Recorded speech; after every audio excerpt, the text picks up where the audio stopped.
રાજકોટમાં TRP game zone અગ્નિકાંડનો case 3 આરોપીઓને જામીન મળતા પીડિત પરિવારોમાં રોષ છે। પીડિત પરિવારો સુપ્રીમ કોર્ટમાં જવાની તૈયારી કરી રહ્યા છે। અત્યારે 3 આરોપીઓને જામીન મળ્યા છે। હવે એક બાદ એક તમામને જામીન મળી જશે। આરોપીઓ સામે કડક કાર્યવાહી થાય તે પીડિત પરિવારની માંગ છે। સરકાર સુપ્રીમ કોર્ટ નહીં જાય તો અમે જઈશું।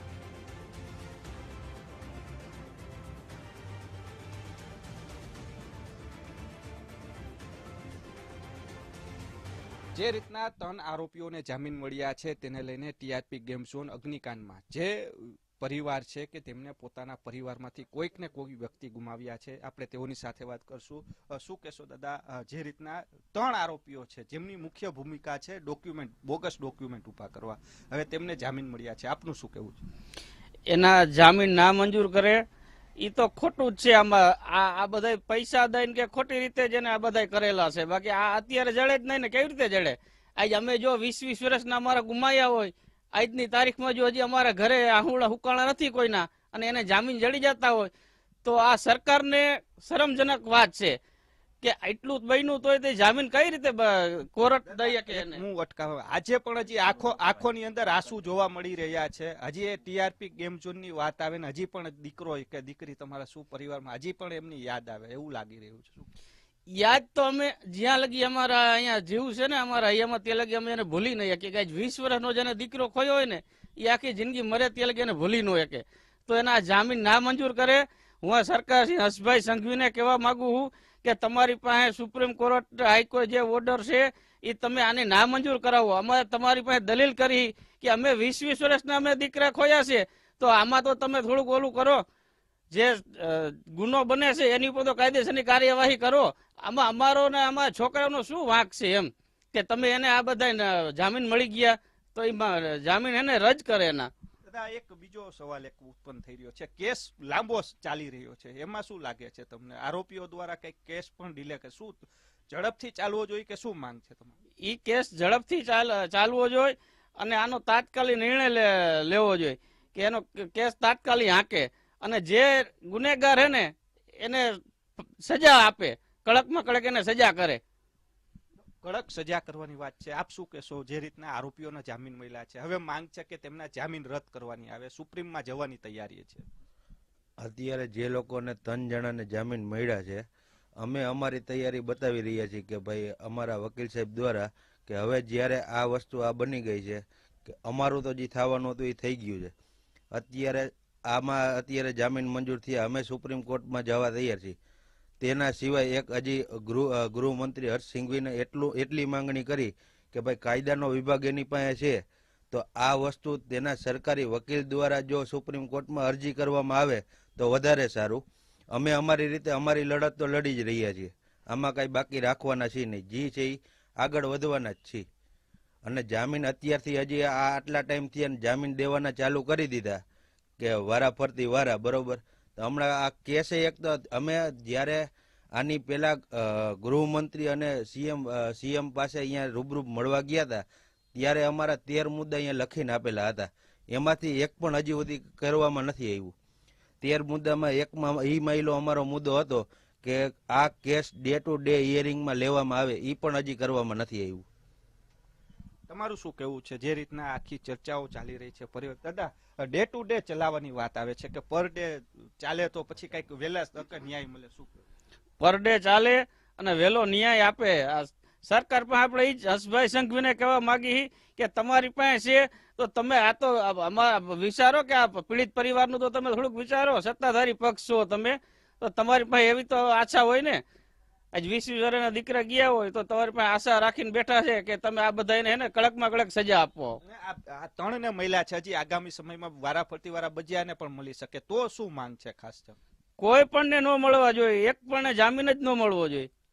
તો જે રીતના વાત કરવા પીડિત પરિવાર છે તેઓનું કહેવું છે કે ટીઆરપી ગેમ ઝોન અગ્નિકાંડમાં જે 3 વ્યક્તિને જામીન મળ્યા છે, આ ત્રણેયની સામે સરકાર છે તે સુપ્રીમમાં જાય અને રાજકોટ ટીઆરપી ગેમ ઝોન અગ્નિકાંડની અંદર જે જામીન મળી રહ્યા છે એમાંથી એક પણ આરોપીને જામીન ન મળે તેવી માંગ છે તે સરકાર પાસે કરી રહ્યા છે।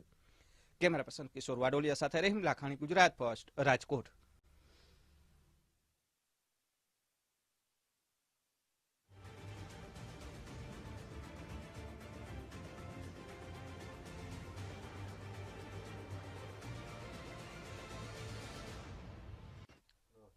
રાજકોટ ટીઆરપી ગેમ ઝોન અગ્નિકાંડને લઈને આરોપીઓ દ્વારા એક તો સ્થાનિક લેવલે કેસ ડિલે કરવામાં આવે છે, બીજી બાજુ આ ડિલે કેસને લઈને વહેલી તકે જામીન મળે તેવા પ્રયાસો થઈ રહ્યા હતા. જોકે હાઈકોર્ટમાં 3 આરોપીઓને જામીન મંજૂર થયા છે. હવે તેના વિરોધમાં પરિવારો દ્વારા સુપ્રીમ કોર્ટની અંદર જવાની તૈયારીઓ પણ કરી છે.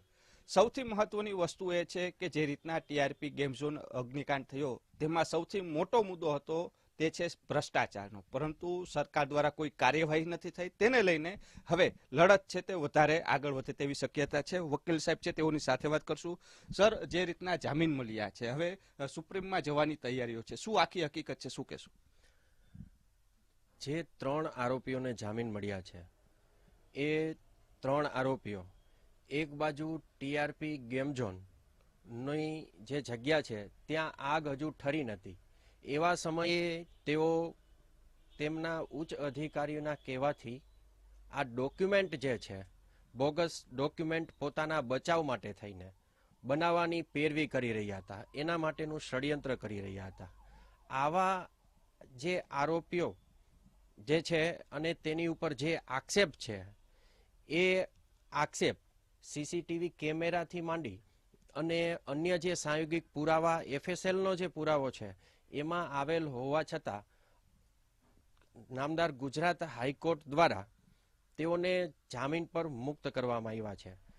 મારા મત મુજબ આવા કેસોમાં જ્યારે કોઈ સામાન્ય પબ્લિક હોય અને એ કોઈ પુરાવા સાથે ચેડા કરે તે અને કોઈ અધિકારી હોય તે પુરાવા સાથે ચેડા કરે, એ બંને બાબત ખૂબ જ ગંભીર બાબત હોય, એમાં ઘણો બધો તફાવત છે અને આ બાબત ખૂબ જ ગંભીર છે.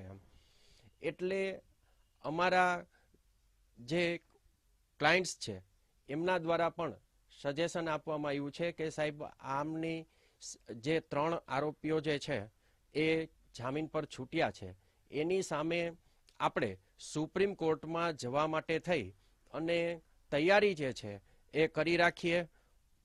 પરંતુ મારું એટલું કહેવાનું છે કે ગુજરાત સરકાર જે છે એ સુપ્રીમ કોર્ટમાં જાય અને સુપ્રીમ કોર્ટમાં આ 3 આરોપીઓ જે છે એનો ગંભીર રોલ છે, એના જે સંજોગો છે એ જોઈ અને ગુજરાત સરકાર દ્વારા જ આ 3 આરોપીઓની જામીન અરજી જે મંજૂર કરવામાં આવી છે નામદાર ગુજરાત હાઈકોર્ટ દ્વારા, એ હુકમને સુપ્રીમ કોર્ટમાં પડકારવામાં આવે.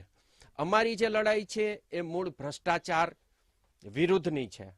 ભ્રષ્ટાચારને નાબૂદ કરવા માટે થઈ અને અમે અમારી શરૂઆત રાજકોટ શહેર અને જિલ્લાથી કરશું. કોઈ પણ અધિકારી કર્મચારી જે છે એ મહેરબાની કરીને આ લાંચની કે કોઈ પૈસાની માંગણીની બાબતમાં પડે નહીં. કોઈ પણ નાનામાં નાનો મકાન ધારક હોય કે કોઈ મોટો બિલ્ડર હોય એને કે સામાન્ય પ્રજાજનથી માંડી અને કોઈ પણ મોટા નેતાને કોઈ ખોટા ધક્કા ખવડાવે નહીં. દરેક કામની જે સમય મર્યાદા છે એ નક્કી કરે અને અમારા રામભાઈ મોકરિયા જેવા રાજ્યસભાના સાંસદ જે છે એમને પણ નાની નાની બાબતમાં જો આવા અધિકારીઓ દ્વારા હેરાન પરેશાન કરવામાં આવતા હોય કે કરવામાં આવેલ હોય તો અમારી જે લડાઈ છે એ આ તમામ નાગરિકો રાજકોટ શહેર અને જિલ્લાના જે 45 લાખ લોકો છે એના હક માટેની લડાઈની શરૂઆત અમે કરીએ છીએ અને ભ્રષ્ટાચાર મુક્ત રાજકોટ શહેર અને રાજકોટ જિલ્લાને બનાવવા માંગીએ છીએ. જો સરકાર, ગુજરાત સરકાર સુપ્રીમમાં નથી જવાની તો પછી કયા પ્રકારની કાર્યવાહી? જો ગુજરાત સરકાર સુપ્રીમ કોર્ટમાં નહીં જાય તો પીડિત પરિવારો દ્વારા સુપ્રીમ કોર્ટમાં જઈ અને આ 3 આરોપીઓ જે છે એની સામેનો જે ચાર્જ છે એ ચાર્જની વિસ્તૃત દલીલો કરી અને તેને જામીન પર શા માટે છોડવા ના જોઈએ તે સંબંધેની રજૂઆત છે એ સુપ્રીમ કોર્ટમાં કરવામાં આવશે અને ડિસ્ટ્રિક્ટ કોર્ટે પોતાનું ડિસ્ક્રિશન વાપરી અને આ 3 આરોપીઓને જામીન પર છોડ્યા નથી. ત્યારે તેવા સંજોગોમાં નામદાર ગુજરાત હાઈકોર્ટે જ્યારે અગ્નિ આ ટીઆરપી ગેમ ઝોનની અગ્નિ છે એ સ્થાનિક જગ્યાએ હજુ ઠરી નથી, એવા સમયે જે આ આરોપીઓ દ્વારા બોગસ ડોક્યુમેન્ટ અને જે કાગળો બનાવવામાં આવ્યા છે રજિસ્ટરથી માંડીને, એવા કિસ્સાઓમાં જે જામીન ઉપર છોડવામાં આવ્યા છે એને ગંભીરતાથી લઈ અને સુપ્રીમ કોર્ટમાં અમારા પીડિત પરિવારો વતી અમે અમારી જે રજૂઆત છે એ કરીશું.